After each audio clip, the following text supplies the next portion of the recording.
Баршаңызға сәлем достар.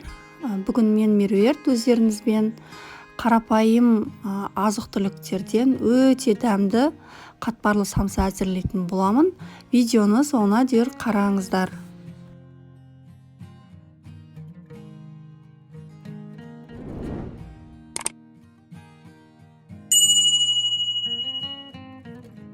Бізге алдымен жылы су керек. Жылы суымызға тұзды қосамыз. Жақсылап венчикпен араластырамыз. Илекіштен алдын ала өткізілген ұнымызды салып, өте жұмсақ қамыр илейміз.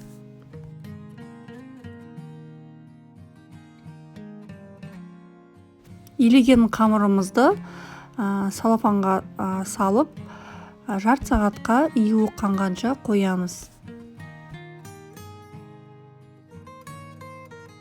Июі қанған қамырымызды жақсылап жаямыз, чұқа етіп, және алдын ала сарымай ертіп, сол сарымайды осы қамырымызға кондитерлік щеткамен болмаса қолымызбен жағып шығамыз барлық жеріне. Және шетінен қамырымызды ораймыз.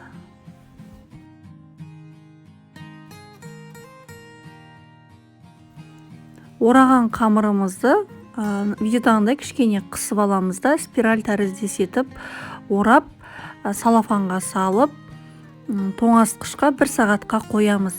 Сарымайымыз жаңағы қамырымызға сіңуі тиіс.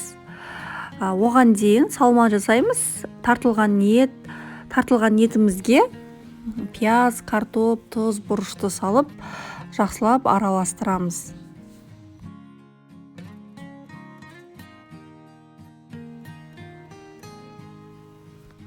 Тоңазытқыштан шыққан қамырымыз осылай жаңағы майы осылай сіңіп, жаңағы жұмыс істеуге ыңғайлы болады. Өздеріңіздің самсаларыңызға қарай кессеңіздер болады. Үлкендеу самса етсеңіздер, үлкен қып кесесіздер. Кішірек болса, кішірек етіп кесіп, осы асты үстіне қарай басып, дөңгелектеп қоясыздар. Әр дөңгелектеген жаңағы нені 1 самса етіп жасайсыздар. Және қамырымыз жайғанда видеода көрсетілгендей етіп жаямыз. Яғни чұқа да қалың да болмау керек, орташа болу керек. Және жайып, салманы салып, екі бұрышын біріктіріп алып, барып астын ғана жабамыз. Сонда салмамыз түсіп кетпейді.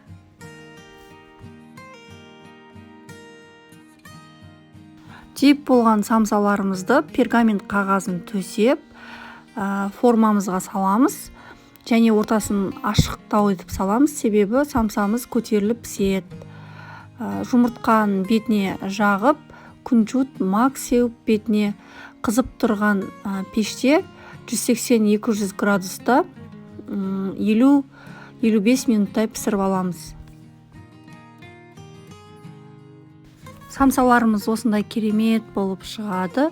Түрі де, дәмі де. Мен сіздерге ортасын бөліп көрсетіп жатырмын. Іші толықтай піседі. Менің рецептімді жасап көріңіздер, достар. Егер каналыма тіркелмеген болсаңыздар, тіркеліп, лайк басып, коммент қалдырсаңыздар, мен барлығын оқып жауап беремін. Сіздермен мен Меруерт. Келесі